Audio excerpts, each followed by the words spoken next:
வருஷமா ஒரு விபத்து கூட இல்லாம பஸ் ஓட்டுன ஒரு டிரைவர் ஒரு நாள் அவருக்கு நிறக்குருடு அதாவது கலர் பிளைண்ட்னஸ் வந்துருச்சுன்னு தெரிஞ்சதும் எந்த மாற்று வேலையும் தராம அப்படியே வீட்டுக்கு அனுப்பிட்டா என்ன ஆகும்? அது ரொம்பவே கொடுமையான ஒரு விஷயம். ஆமா, ஒரு இயந்திரத்துல ஒரு முக்கியமான பாகம் லேசாக தேய்ந்து விட்டா அதை வேற இடத்துல பயன்படுத்துவோமா இல்ல குப்பையில வீசுவோமா? அந்த ஒரு கேள்வியை மையமா வச்சுதான் இன்னைக்கு நாம ஆழமா அலச போறோம். கண்டிப்பா. வேலை செய்யும் பொழுது ஏற்படும் புதிய மருத்துவ காரணங்களுக்காக ஒருத்தரை எப்படி மாற்று பணி தராம தூக்கி எறிய முடியாதுங்கிறத இந்த வழக்கு ரொம்ப தெளிவா சொல்லுது. எக்ஸாக்ட்லி. அதான் டிஎஸ்ஆர்டிசி, அதாவது தெலங்கானா மாநில போக்குவரத்து கழகத்துல ஓட்டுநரா இருந்த CH ஜோசப் என்பவரோட 2025 உச்சநீதிமன்ற வழக்கை இன்னைக்கு நாம பார்க்க போறோம். இந்த வழக்கு ஒரு மனிதநேயம் சார்ந்த மிக முக்கியமான சட்ட போராட்டம். ஜோசஃபுக்கு நிறக்குருடுன்னு தெரிஞ்சதும் அவருக்கு கட்டாய ஓய்வு கொடுத்துட்டாங்க.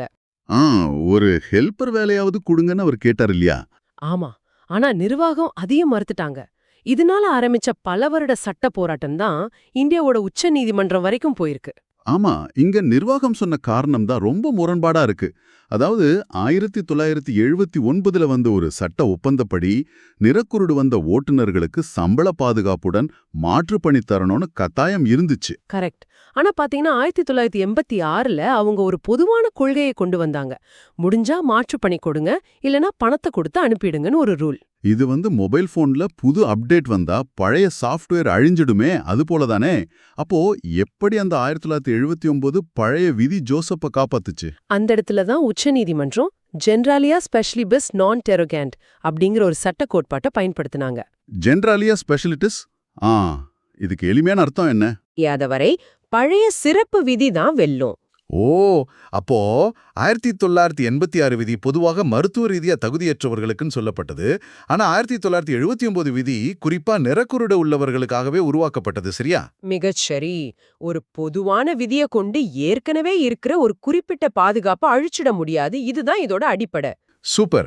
அப்போ பொதுவான சட்டம் குறிப்பிட்ட உரிமையை பறிக்க முடியாது. சரி, இதை தாண்டியும் நிர்வாகம் இன்னொரு செக்கு வச்சாங்களே.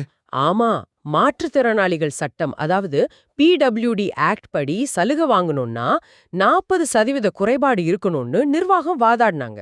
ஆமா, ஜோசப்போட நிறக்குருடு அந்த 40% அளவுகோலை எட்டலன்னு சொல்லி ஒரு முட்டுக்கட்டை போட்டாங்க. இதை நீதிமன்றம் எப்படி எதிர்கொண்டது? இங்கதான் ஒரு மாஸ்டர் ஸ்ட்ரோக். அந்த கடுமையான 40% வரம்ப கடக்க நீதிமன்றம் நேரடியா அரசியலமைப்பே கையில எடுத்தாங்க. வாவ், நேரா ஆர்டிகல் 14 மற்றும் 21க்கு போயிட்டாங்க. ஆமா, பணியில இழிக்கும்போது ஒரு மருத்துவ பிரச்சனை வர்றது அந்த ஊழியரோட தவறு கிடையாது. எந்த மாற்றுப் பணியும் தராம அவரை நீக்கிறது அவர் வாழ்வாதாரத்தை பறிக்கிற மாதிரி. அது ஆர்டிகல் 21க்கு எதிரானது. அதே போல அந்த கடுமையான சதவீத அளவுகோல்கள் உண்மையான சமத்துவத்துக்கும், அதாவது ஆர்டிகல் 14க்கும் எதிரானது. எக்ஸாக்ட்லி.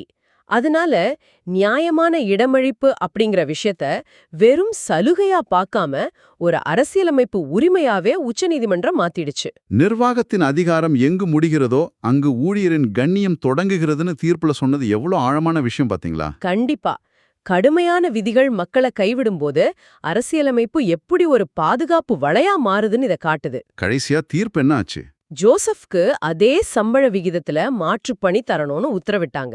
அது மட்டும் இல்லாம அவர் இழந்த வருஷங்களுக்கான 25% நிலுவைத் தொகையும் தர சொன்னாங்க. அந்த வருஷங்களை அவரோட தொடர்ச்சியான பணிமூப்பு கணக்குல, அதாவது கண்டினியூஸ் சர்வீஸ்லயும் சேர்த்துக்க சொல்லிட்டாங்க இல்லையா? ஆமா, இது தொழிலாளர்களுக்கு கிடைச்ச ஒரு முழுமையான வெற்றி. அப்போ இதை கேட்டுக்கிட்டு இருக்கிற உங்களுக்கு என்ன பாடம்? ஒரு மருத்துவ காரணத்தை காட்டி உங்களை வேலையை விட்டு உடனே நீக்க முடியாது. ஆமா, அதே சமயம் உங்க மாற்றுப்பணி கோரிக்கைய எப்போதும் ஜோசப் மாதிரி எழுத்துப்பூர்வமாகவே ஆவணப்படுத்துங்க. அது ரொம்ப முக்கியம். சட்ட நிபுணர்களுக்கும் இது ஒரு அருமையான பாடம். தொழிலாளர் உரிமைகளை அரசியலமைப்போட எப்படி இணைக்கிறதுன்னு காட்டிய ஒரு மாஸ்டர் கிளாஸ் இது. ஆமா, பொதுவான நிர்வாக கொள்கைகளை விட குறிப்பிட்ட தொழிலாளர் ஒப்பந்தங்களுக்கு எவ்வளவு சக்தி இருக்குன்னு இது நிரூபிச்சிருக்கு. ரொம்ப சரி. ஒரு தனி மனிதனோட போராட்டம் ஒரு பெரிய சட்ட பாதுகாப்பை உருவாக்கியிருக்கு.